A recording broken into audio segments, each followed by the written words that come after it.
bangunan rusak akibat angin kencang di Bali. Angin kencang yang melanda wilayah Bali mengakibatkan sejumlah pohon tumbang dan bangunan rusak.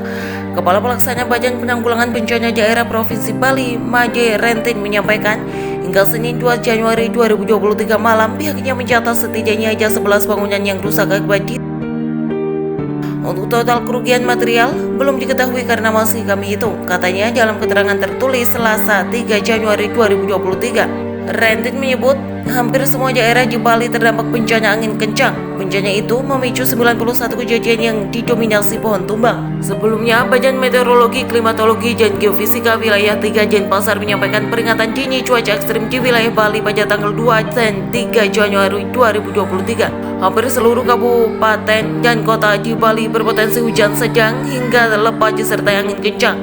Dampak bencana yang bisa ditimbulkan seperti pohon tumbang, banjir, dan tanah longsor. Bagi masyarakat yang beraktivitas di sekitar wilayah pesisir diimbau mewaspadai potensi kecepatan angin serta gelombang laut dengan ketinggian mencapai 2 meter, tulis BMKG.